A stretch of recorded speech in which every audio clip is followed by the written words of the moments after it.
안녕하세요. 자동차 고르는 남자 차고남입니다. 오늘은 제 기준에서 현대기아 명차라고 생각하는 차량 11대를 선정해 보았습니다. 안전이면 안전, 성능이면 성능, 가성비면 가성비 등등 제 기준으로 현 시점 두루두루 빠지는 것 없이 가성비 좋은 중고차로 선정해 보았습니다. 그리고 한 대는 예외인 차량도 있으니 참고하시기 바랍니다. 영상 시작 전에 구독, 좋아요 한 번씩 눌러주시기 바랍니다. 첫 번째 차량은 대한민국 준대형 세단의 대명사 그랜저 IG입니다. 디자인, 성능, 공간, 그리고 치명적인 고질병도 딱히 없는 정말 무난한 차입니다. 솔직히 중고차로 IG를 선택하면은 어디서든 평타 이상은 치는 차라고 생각합니다. 다만 아쉬운 점은 2-3년 전만 해도 렌트 이력 물량이 대량으로 풀리면서 중고가가 크게 떨어져서 가성비가 좋았는데 지금은 가격이 안정되면서 감가 메리트가 예전만 못합니다. 그래도 여전히 상품성 대비 중고가는 합리적이라고 생각합니다. 엔진을 보면은 초기에 적용된 2.4L 세타2 GDI 때문에 걱정하시는 분들이 많은데요. IG에 들어간 세타2 엔진은 개선에 개선을 거친 최종형이라 초기에 발생한 치명적인 문제 발생은 드뭅니다. 또 페이스리프트 모델인 더 뉴 IG부터 2.5L 세타3 엔진이 들어가니 IG에 들어간 세타2는 10년간 양산하면서 개선에 개선을 거친 정말 끝물 엔진이고, 소프트웨어 업데이트를 받았다면 평생 보증을 해줄 정도로 많이 품질적으로 안정화가 되었다고 생각합니다. 그럼에도 제가 추천을 드린다면 세금을 조금 더 내더라도 6기통 람다 엔진 모델을 추천합니다. 2400cc와 3000cc 연비 차이가 그렇게 크지 않고, 또 람다 엔진의 내구성이 세타 엔진보다 더 안정적이고 회전 질감도 6기통이라서 더 좋습니다. 그리고 변속기도 6단에서 8단으로 변경됩니다. 물론 8단 변속기는 초반에 조금 문제가 있었지만 TCU 업데이트를 통해서 개선이 되었습니다. 그래도 중고차 구매 시에는 시운전을 통해 저단 변속감을 확인하는 게 안전합니다. 또 3000cc의 장점은 무엇보다 중간 트림 이상인 프리미엄 트림부터 시작하기 때문에 옵션 구성도 훨씬 풍부합니다. 그랜저 IG가 여전히 명차로 불리는 이유는 상품성 때문입니다. 그랜저 최초로 단단한 하체 세팅이 적용되어 뒤뚱거림이 없고 긴 차체에서 오는 준대형 세단다운 승차감, 그리고 넓은 실내와 우수한 정숙성은 기본이고, 여기에 6기통을 선택하면 진동과 소음까지 확실히 억제가 되어 있습니다. 실내도 기본 트림부터 가죽 시트가 적용되고 대시보드와 도어에 인조가죽 마감이 넓게 적용되어 고급스러운 분위기를 만들어냅니다. 또 고급차의 상징인 아날로그 시계가 다소 생뚱맞긴 하지만 대시보드에 자리 잡고 있어서 IG가 가진 존재감을 완성시켜주는 요소이기도 합니다. 하지만 한 가지 아쉬운 부분은 전작인 HG 그랜저에서는 대부분 스웨이드 천장 마감과 부드러운 나파가죽 시트가 적용되었는데, IG는 최상위 등급에서 거기서 150만원이나 하는 프리미어 인테리어 컬렉션을 선택해야만 스웨이드 내장재와 나파가죽 시트를 선택할 수 있습니다. 기계적인 부분을 보면은 LF 소나타와 같은 차체를 사용하고, 엔진은 디젤과 가솔린, LPG 등 다양하게 있습니다. 지금 봐도 여전히 매력적인 국민 준대형 세단 그랜저 IG가 첫 번째 차량입니다. 두 번째 차량은 제네시스 2세대 G80 코드명 DH입니다. 이 차야말로 수입차에 밀려서 입지가 없던 국산 럭셔리 세단의 새로운 기준을 세운 모델이고, 한국 한정으로 본다면 독삼사와 비교되었을 만큼 딱 알맞은 가격과 풍부한 옵션 등 한국인의 니즈를 잘 파고든 모델입니다. 비록 1세대 때 얻은 별명이긴 하지만 2세대 역시 제네시스라고 불릴 정도로 현대의 명차로 손꼽힙니다. 제네시스 DH를 처음 탔을 때 이게 고급차라고 느낄 만큼 차 문을 닫으면 세상과 단절된 수준의 방음과 진동 억제에 놀랐던 기억이 납니다. 또 리얼 우드와 리얼 알루미늄이 적용되면서 고급스러운 실내와 묵직한 차체에서 나오는 부드러운 승차감은 렉서스나 독일 프리미엄 세단과는 또 다른 프리미엄 세단의 기준을 가지고 있다고 생각합니다. 다만 실내는 요즘 감성의 디자인은 아닌 것 같고, 당시에도 타겟층이 높다 보니 연식에 비해서 더 오래된 차같이 보이는 것은 아쉽습니다. 또 현대제철에 고장력 강판을 너무 많이 써서 공차 중량이 1.9톤이 넘어가다 보니 연비는 좀 떨어지고 브레이크도 좀 밀리는 감이 있지만, 무게는 승차감에서 장점이 있기 때문에 일장일단이 있는 것 같습니다. 무엇보다 2세대 G80에 처음 적용된 M2 플랫폼은 탱크와 같은 튼튼함을 가지고 있는데, 요즘 나오는 차들은 스몰 오버랩 테스트를 대응하고자 충격 분산 구조가 적용되어 비껴치기를 통해 대응을 하지만, G80은 스몰 오브랩 초기 모델이라 그런 거 없이 1.9톤이 60kg로 A필러에 때려박아도 A필러가 멀쩡할 정도로 실로 어마어마한 필러 강성을 가지고 있습니다. 그리고 자동차 업계에 계시는 분들은 아시겠지만 이 당시 현대는 제네시스에 엄청나게 많은 공을 들였습니다. 그래서 협력사 생산 라인에 가면은 DH 전용 라인 혹은 제네시스 전용 라인이라는 팻말을 붙여놓고 설비와 인원을 따로 관리했습니다. 사실 자동차의 품질은 부품의 품질이라서 이런 조치를 취했던 것 같습니다. 엔진 라인으로 보면은 3.3과 3.8 람다 GDI 엔진이 들어갔습니다. 이 엔진 모두 직분사 엔진이지만 자연흡기라서 다운사이징 터보 엔진 대비 내구성이 좋은 게 장점이고, 짧게 양산을 했지만 2.2 디젤 모델도 있어서 가솔린 대배기량 엔진의 유지비가 부담스러운 분들에게 좋은 선택지라고 할 수 있습니다. 미션은 현대파워텍의 8단 후륜 자동 변속기가 들어갔습니다. 다만 제네시스 G80도 다 좋지는 않은데 시속 40에서 80km 주행 시 프로펠러 샤프트에서 소음이 발생하는 문제가 자주 보고됩니다. 개선품이 나오긴 했지만 이런 소음이 발생하는지 중고차 구매 전에 꼭 확인이 필요합니다. 그리고 미션도 저단 변속 충격 문제와 유압을 컨트롤하는 솔레노이드 밸브가 연식이 좀 되면은 망가지는 고질병도 있습니다. 그래서 미션 슬립이 발생하지 않는지 확인이 꼭 필요합니다. 그리고 후륜구동 차량답게 실내가 그랜저보다 좁고 연비는 시내에서 6, 7, 고속에서는 10km 초반이라서 세금과 유지비가 좀 부담스럽긴 합니다. 하지만 그래도 좀 고질병 없는 차가 어디 있겠습니까? 가성비 대형 세단 G80이 두 번째 차량입니다. 세 번째는 펠리쉐이드입니다. 제가 소유하고 있는 차로 오래 소유하면서 느낀 것은 잘 만든 차라는 생각이 듭니다. 특히 신차로 처음 나왔을 때는 3천만원대에 이만한 크기와 옵션을 가진 대형 SUV를 살 수 있다는 점에서 당시에는 가성비가 정말 좋은 차였습니다. 하지만 요즘 신형 LX3 펠리쉐이드가 나오면서 더 이상 이제 가성비는 아닌 것 같습니다. 약 11만 킬로를 주행한 오너로서 말씀드리면은 펠리쉐이드의 가장 큰 장점은 품질이 안정되어 다는 것입니다. 인터넷에 쳐보면은 엄청나게 많은 고질병들이 검색되지만 저도 그렇고 제 주변도 그렇고 딱히 고질병으로 고색한 적은 없습니다. 펠리쉐이드는 가장 중요한 부품인 엔진과 미션의 신뢰성이 상당히 높습니다. 3.8 가솔린 람다 엔진과 2.2 디젤 R 엔진 모두 10년 넘게 양산하면서 개선을 거듭해온 엔진이라 사실상 완성형 버전이라고 볼 수 있습니다. 그래서 두 엔진 모두 20만 킬로는 가뿐하게 주행할 수 있는 내구성을 가지고 있죠. 미션 또한 현대파워텍의 8단 자동 변속기가 들어가 변속감도 무난하고 내구성도 검증되었습니다. 차체는 산타페 TM에 사용된 N2 플랫폼을 확장해 만든 구조입니다. 보통 이렇게 차체가 확장된 모델은 승차감이 떨어진다는 인식이 있는데 펠리쉐이드는 휠베이스가 3m에 육박하고 전장이 5m에 달하는 큰 차체 덕분에 대형 SUV다운 묵직하고 부드러운 승차감을 가지고 있습니다. 공간도 넉넉해서 2열 독립 시트는 가족용으로 정말 편리하고 3열도 키 160대 여성이라면 2열 무릎 공간을 조금만 조정한다면 큰 불편함 없이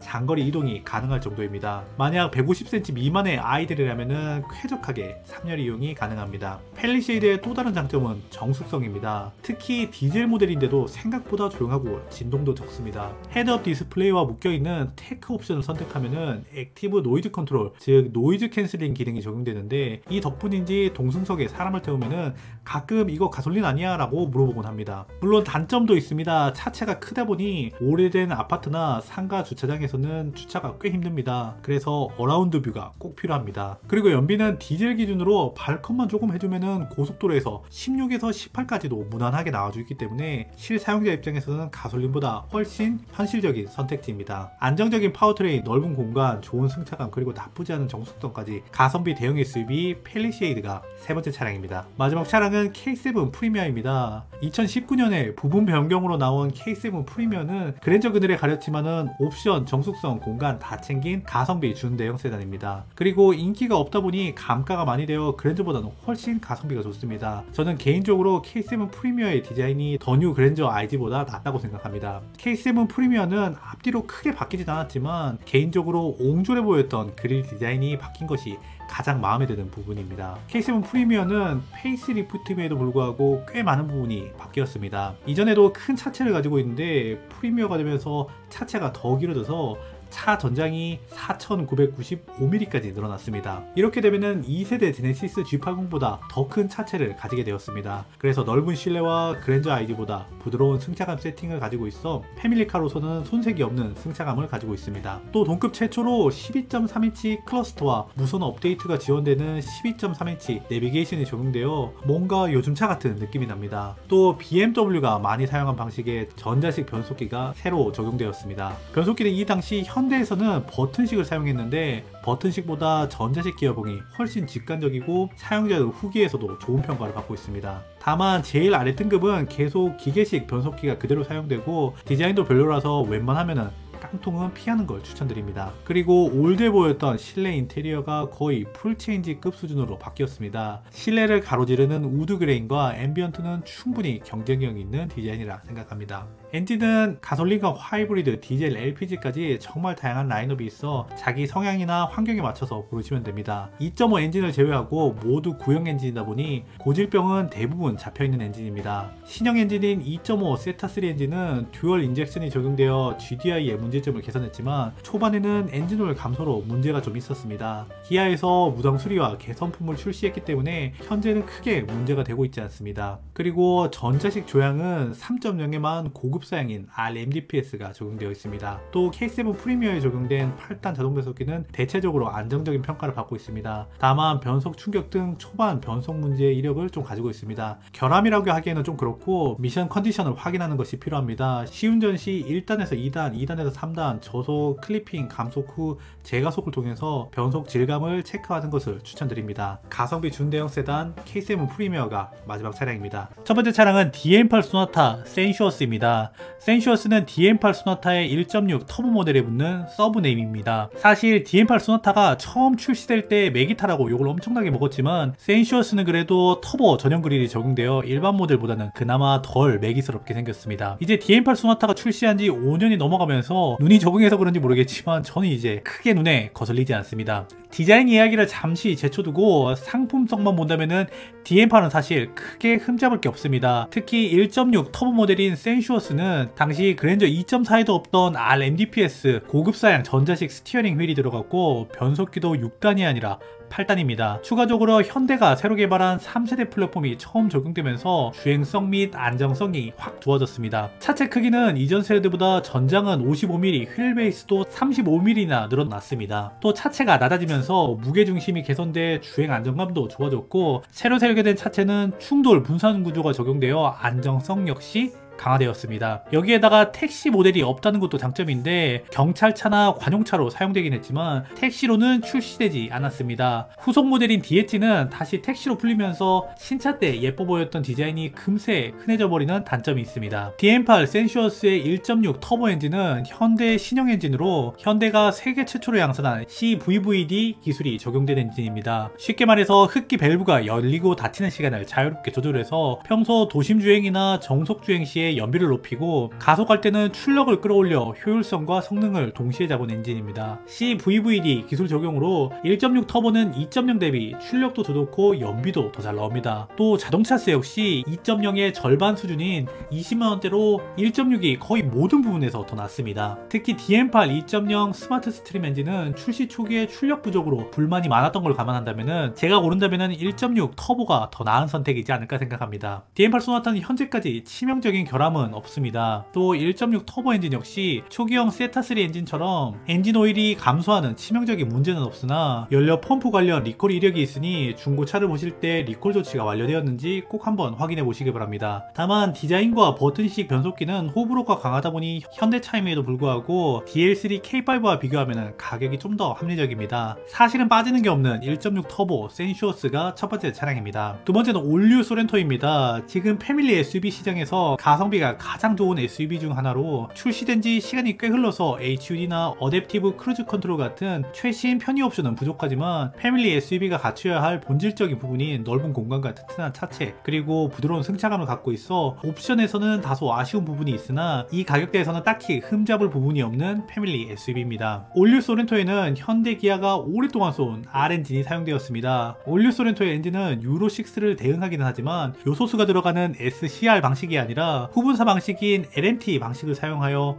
요소수보다는 유지관리에 장점이 있고 또 이때까지는 엔진 블록도 주철 블록이 사용되어 무겁기는 하지만 알루미늄 블록 대비 내구성이나 누유관리 측면에서 유리합니다. 또 변속기는 자동 6단이 사용되었는데 현대 변속기는 똑똑하다고 할 수는 없지만 변속 충격도 거의 없고 내구성도 그런대로 괜찮습니다. 소렌토의 가장 큰 장점은 역시 넓은 실내입니다. 소렌토는 동급인 산타페 DM 대비 90mm나 긴 4780mm의 큰 차체를 가지고 있어 넓은 트렁크와 2열 슈퍼 레그룸을 가지고 있습니다. 그래서 웬만한 4인 가족 짐은 트렁크에 다 들어갑니다. 또 소렌토의 차체는 IIHS의 스몰 오버랩을 대응하기 위해 개발된 N2 플랫폼이 적용되어 N1 플랫폼이 적용된 동급 산타페보다 차체 강성과 안정성이 더 좋습니다. 마지막으로 디자인도 전기형과 후기형이 크게 차이가 나지 않아 구형을 구매한다고 해도 크게 중고차 같지 않다는 장점도 있습니다. 하지만 이 차의 가장 크리티컬한 문제라고 한다면 바로 에바가루 이슈입니다. 에어컨을 켰을 때 공기를 식혀주는 에바포레이터라는 부품에서 코팅 불량이 발생하면서 하얀색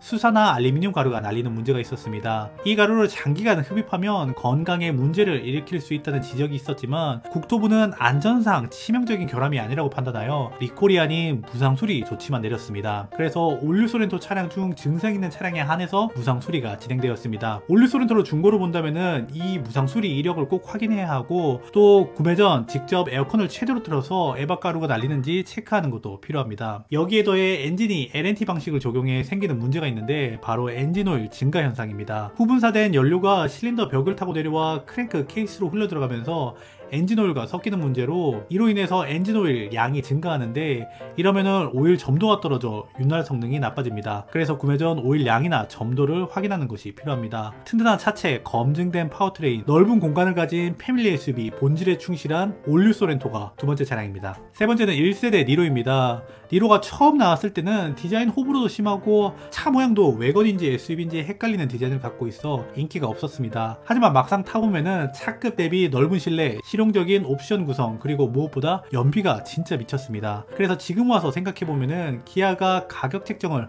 너무 싸게 하지 않았나 싶을 정도로 가성비가 좋았습니다. 하지만 2세대로 넘어오면서 바로 가격이 전트림 약 200만원 가까이 인상되어 현재는 가격이 정상화되었습니다. 니로는 아반떼 AD와 같은 J6 플랫폼을 사용했지만 단순히 파생형 모델이 아니라 처음부터 하이브리드 전용으로 개조한 전용 플랫폼이다 보니 예전 소나타 하이브리드처럼 배터리 때문에 트렁크가 좁아지는 불편함이 없어 공간 활용이나 주행감에 있어 확실한 이점을 가지고 있습니다. 엔진은 효율로 유명한 카파 1.6 하이브리드 전용 엔진이 들어갔고 변속기는 하이브리드 전용 6단 DCT가 들어갔습니다. 여기서 많은 분들이 걱정하는 부분이 바로 니로도 DCT니까 고장 잘 나는 거 아니야? 바로 이거일 텐데요. 다만 니로 하이브리드에 들어간 DCT는 구조가 조금 달라서 일반 DCT보다 고장 확률이 좀 더 낮습니다. 하이브리드 전용 DCT는 플라이 휠이 들어가는 자리에 구동 모터와 댐퍼 클러치가 들어갑니다. 그래서 변속 충격은 모터 제어와 댐퍼가 흡수해주다 보니 DCT에서 내구성 문제가 가장 많은 부품이 플라이 휠인데 하이브리드 DCT는 그 부분에서 유리하고 또 하이브리드 특성상 저속 구간에서 모터가 많이 개입하다 보니 DCT가 무리하게 작동할 일도 적습니다. 그래서 같은 건식 DCT라고 해도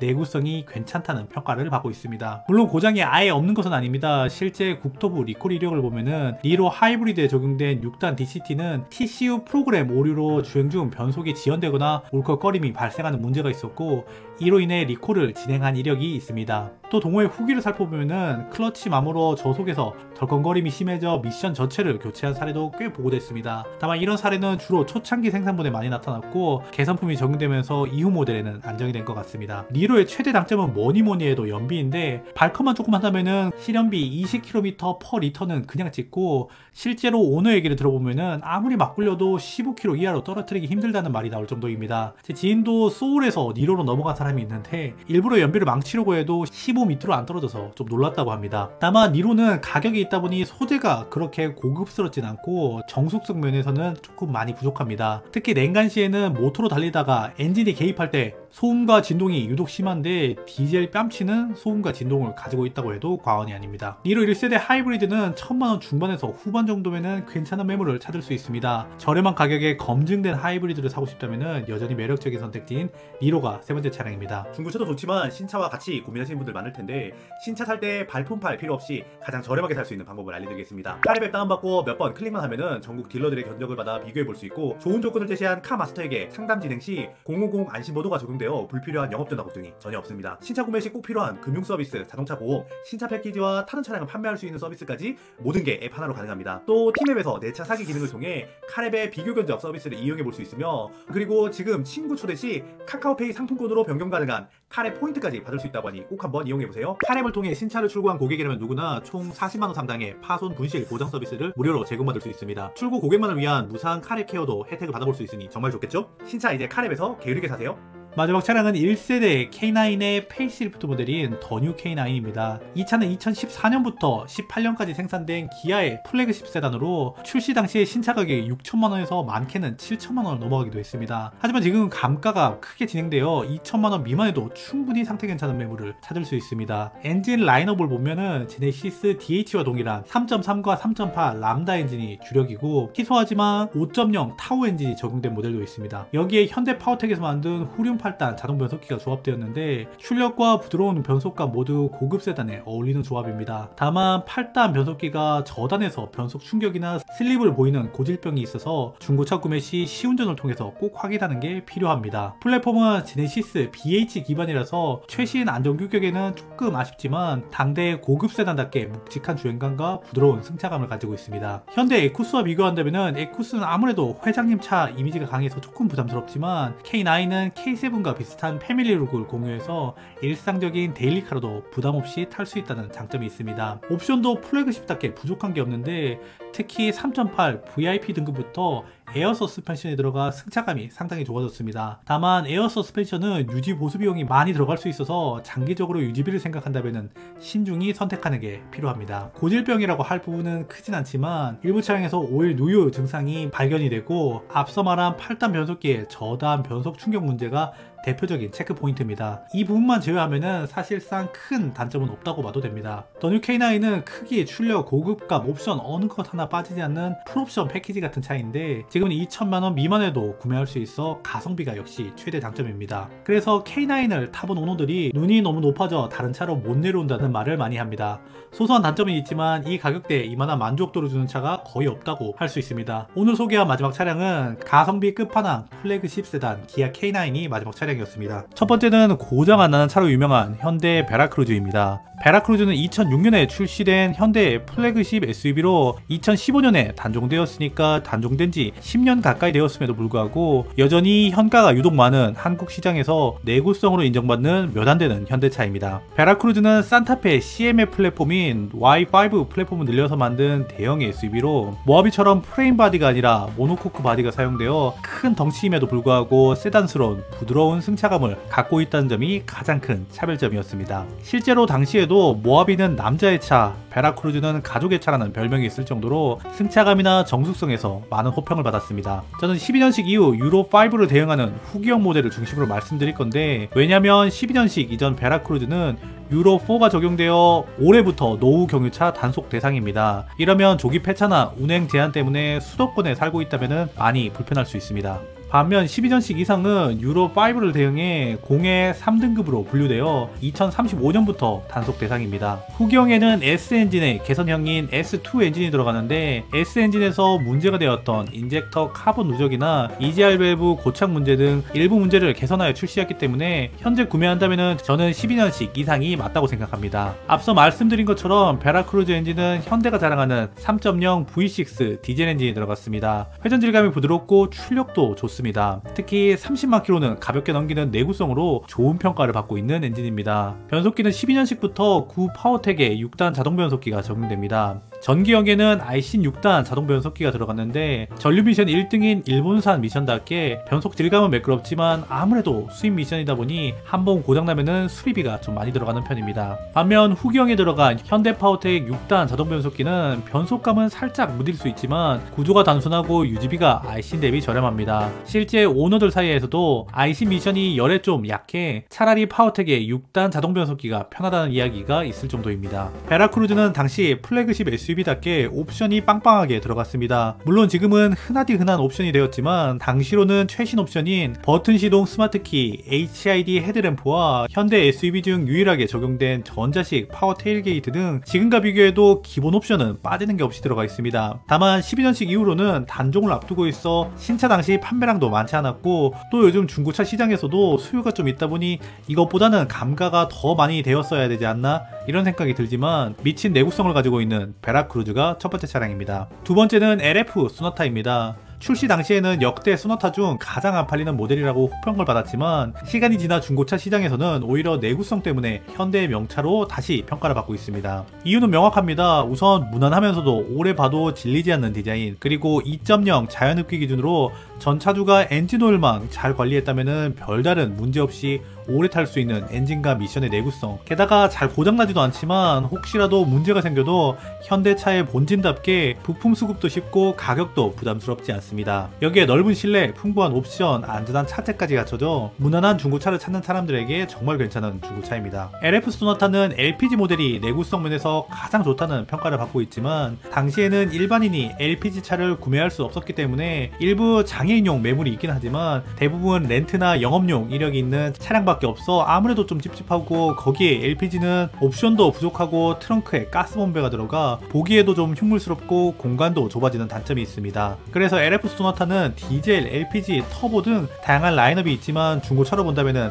가장 무난하게 추천할 만한 건 역시 2.0 가솔린 모델입니다. LF 소나타의 2.0 누 엔진은 당시 현대차 라인업 중 유일하게 직분사가 적용되지 않은 엔진입니다. 비록 출력과 연비는 직분사 대비 좀 아쉽지만 직분사 엔진이 오래되면 갖는 여러가지 고질병이 있어 이 문제에서 자유로울 수 있다는 점이 오히려 장점이라고 생각합니다. 또 당시 현대차는 실내 공간 뽑기 하나는 기가 막히게 했습니다. 동급 차량 중 실내 공간에서는 경쟁자를 찾기 어렵고 상급 모델과 비교해도 부족하지 않습니다.